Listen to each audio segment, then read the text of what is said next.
আমি এখানে কুরবানির গোশত নিয়ে নিয়েছি। এখানে 1 কেজি পরিমাণ গোশত আছে গরুর। আজকে আমি কাঁচা মরিচ দিয়ে মাংসটা রান্না করব আর দুধ দিয়ে সিদ্ধ করব। আর এই জন্য আমি আমার সব মশলাগুলো নিজ হাতে বেটে নিয়েছি। কাঁচা মরিচ, রসুন বাটা, পেঁয়াজ বাটা, এটা দারচিনি, কয়েকটা গোটা দারচিনি, আদা বাটা, এটা হচ্ছে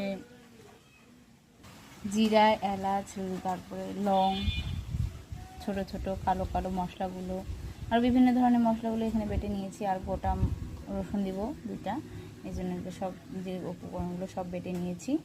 এখন আমি এখানে সব বাটা মশলাগুলো দিয়ে দিব। আদা বাটা, রসুন বাটা, জিরে বাটা, গরম মশলা বাটা, তারপরে কয়েকটা গোটা দারচিনি, পেঁয়াজ বাটা, সব পেঁয়াজটা খুব একটা না, দেখতেই পাচ্ছেন সামান্য পরিমাণ বেটে নিয়েছি, খুব একটা মিহি করিনি, কারণ প্রেসারে দিব, মিহি করার খুব একটা প্রয়োজন নেই। আর অন্যান্য মশলাগুলো আমি খুব সুন্দর করে বেটে নিয়েছি। আর এখানে রসুনটাও দিয়ে দিচ্ছি। এখানে আমি পরিমাণ মতো লবণও দিয়ে দিচ্ছি, দিয়ে দিয়েছি হলুদ। আর এবার আমি গরম মশলা এবং অনেক ধরনের মশলা আছে, সেগুলো গুঁড়ো করে বেটে রেখেছিলাম, সেগুলো এখন অ্যাড করে দিচ্ছি। দিয়ে দিয়েছি তেল এরই মধ্যে। এখন আমি হাত দিয়ে এই গরুর মাংসটাকে সুন্দর করে মিশিয়ে নিব। বেশিক্ষণ ম্যারিনেট করে রাখবো না, হাতে মাখতে যতক্ষণ সময় লাগে খুব ভালোভাবে মেখে নেব। হাতে খুব একটা সময়ও নেই, এই জন্য ভালোভাবে মেখে নিয়েই এটা আমি রান্না বসিয়ে দেবো।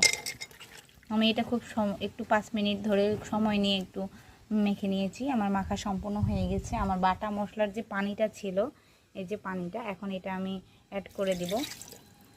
আমার ভিডিওটা যারা দেখছেন অবশ্যই লাইক কমেন্ট করবেন, তাতে আমি একটু উৎসাহিত হব আরও রান্না করার, আপনাদের সামনে ভিডিও আপলোড করার।